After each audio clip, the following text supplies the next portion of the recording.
ঠিক আছে, good morning students. বহি লোৱা, বহা, তোমালোকে আটাই বহি লোৱা। এতিয়া তোমালোকৰ মনত আছেনে আমি যোৱা ভিডিঅ'ত আমি কিহৰ বিষয়ে আলোচনা কৰিছিলোঁ? এইটো আছিলে জিকিৰ আৰু জাৰি। তুমি কোৱাচোন, জিকিৰ নামৰ কবিতাটোৰ ৰচক কোন আছিল? বঢ়িয়া, কি নাম আছিলে?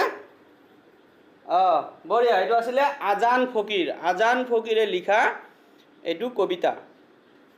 এতিয়া যি হওক, আমি যোৱা ক্লাছত ক'ৰ পৰা এৰিছিলোঁ?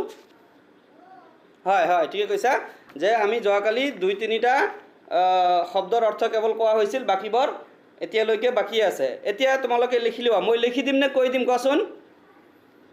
হ'ব, ঠিক আছে, মই কৈ দিছোঁ, তোমালোকৰ কিতাপত কঠিন শব্দবোৰ তোমালোকে আঁচ টানি লোৱা আৰু বহীত লিখা। মই কৈ দিছোঁ, কালি ক'ৰ পৰা গৈছিল?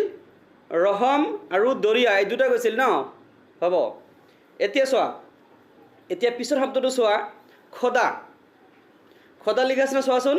এই যে খোদা ৰচুল লুকাই আছে, খোদা লিখা আছে নে নাই? খোদা হ'ল ইয়াত আল্লাহক বুজোৱা হৈছে। লিখি লোৱা এইটো।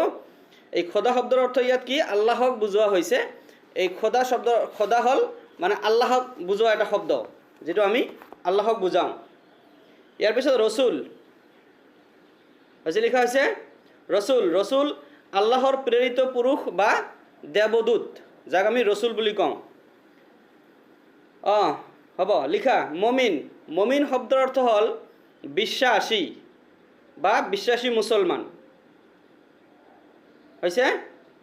এতিয়া লিখা বান্দা শব্দৰ অৰ্থ হ'ল ভৃত্য, আল্লাহৰ দাস বা মানৱ জাতি, মানুহ। বান্দা বুজালে আমি কি বুজোঁ? কেইটামান শব্দ বুজি পাওঁ, যিটো ভৃত্য মানে গোলাম বা দাস। এইটো কাৰ দাস হয়? আল্লাহৰ দাস, অৰ্থাৎ পৃথিৱীৰ সকলো মানুহে আল্লাহৰ দাস। সেই হিচাপে ইয়াত ভৃত্য শব্দ ব্যৱহাৰ কৰা হৈছে, যাৰ অৰ্থ হ'ল আল্লাহৰ দাস বা ভৃত্য বা গোলাম বা মানুহ। হৈছে? এতিয়া ত্ৰিবেণীৰ ঘাট বুজোৱা হৈছেনে? ত্ৰিবেণী শব্দৰ অৰ্থ হ'ল এখন পবিত্ৰ ঠাই। এইটো এখন পবিত্ৰ ঠাইৰ নাম, য'ত গংগা, যমুনা, সৰস্বতী এই 3টা নদীৰ সংগমস্থল, য'ত এই 3টা নদী একেলগে লগ খাইছিল।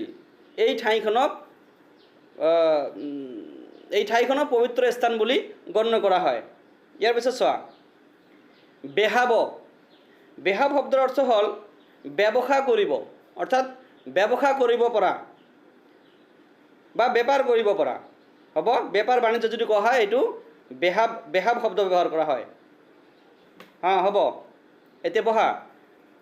এতিয়া লিখা কুতুব মানে কি আছিলে?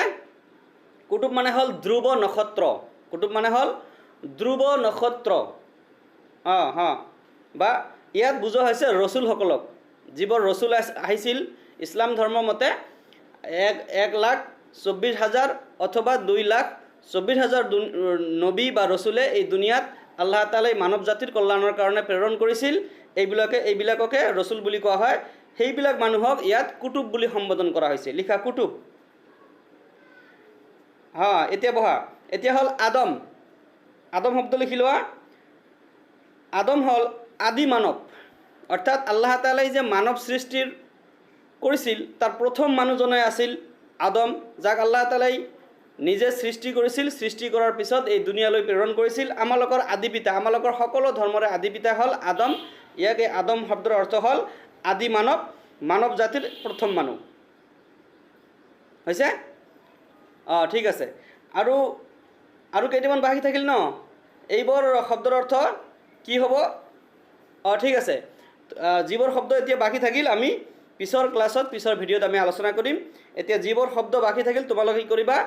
তলত আঁচ টানি লৈ আহিবা, আৰু মই পিছৰ ভিডিঅ'ত এইটো তোমালোকক কৈ দিম। আজি তেন্তে এই শব্দবোৰ তোমালোকে মুখস্থ কৰিবা, আৰু এইবোৰ শব্দ তোমালোকে বাক্য ৰচনা কৰিবলৈ চেষ্টা কৰিবা। ঘৰত ধুনীয়াকৈ মুখস্থ কৰি লিখি লৈ আহিবা। মই কালি তোমালোকক এটা এটাকৈ শব্দ ধৰিম। পাৰিবানে? ঠিক আছে, হ'ব। আৰু যিবোৰ বাকী থাকিল পিছৰ ভিডিঅ'ত মই তোমালোকক কৈ দি আছোঁ। ধন্যবাদ ষ্টুডেণ্টছ।